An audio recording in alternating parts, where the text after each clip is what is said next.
09 Chevy Cobalt. Got direct injection only, so the fuel goes right into the head, so it bypasses the intake valves. So the intake valves get all carboned up. You have to spend big bucks for them to take off the intake and do walnut blasting. Later model cars had both of them, both regular injectors and direct injection. Regular ones are just kind of spray a little gas on the inside to keep it clean. So we got 3/4 fuel, that seafoam version that they sell in the local Menards here in the Midwest. This is from a vacuum pump. We use the vacuum to lead the brakes, or the master cylinder, the clutch master the other day. And we run 3 things in it so far. Mostly gas. Gas is a good cleaner on its own. And that stuff's supposed to make 20 gallons, so if you put a whole thing of that in at a time, you're gonna kill it. This is a lawnmower valve. You can buy any type of valve at the hardware store. Actually, you can buy these at the hardware store too. These are $2 or $3. This is a fuel line. You can use vacuum lines, fuel line for lawnmower. And we actually put about half a cup of kerosene. We've been running it for a while. I'm basically idle before we change the oil too. I've done that for years.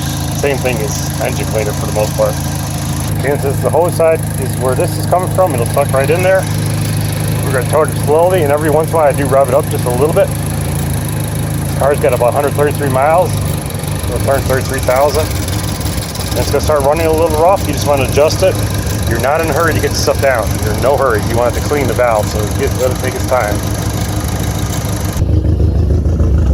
We got the Pontiac G6 wheels. There it is. This is 2.0 fuel injected. And we're going to rev it up because it's been idling for a little bit. We went through about 3 or 4 cups of those things so far. So there's the mileage, 132,000. She isn't over. I hate you can't see the fuel. My temp gauge, I miss those. No oil gauge either, so that's it. Probably throw a misfire because we're putting more fuel than it's supposed to be taking. So we're revving it up a little bit, clearing out the cylinder. If you don't want to flood it out, you can vapor lock it. So that's how we've been doing this for, I've done this for almost 3 years. So I do this every year. I need to move more often than that, because the walnut can get expensive. You go find a place that wants to do that. So that's it. Just take your time. Just a little bit of gas down it, a little bit of injector cleaner, and your time.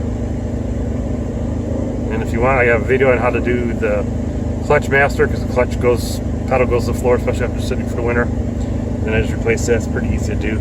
About an hour job. You don't need to pay anybody to do it. It takes no real skill. Just a vacuum bleeder. And we're going to figure out what our check engine light is actually on for. It's not on for this.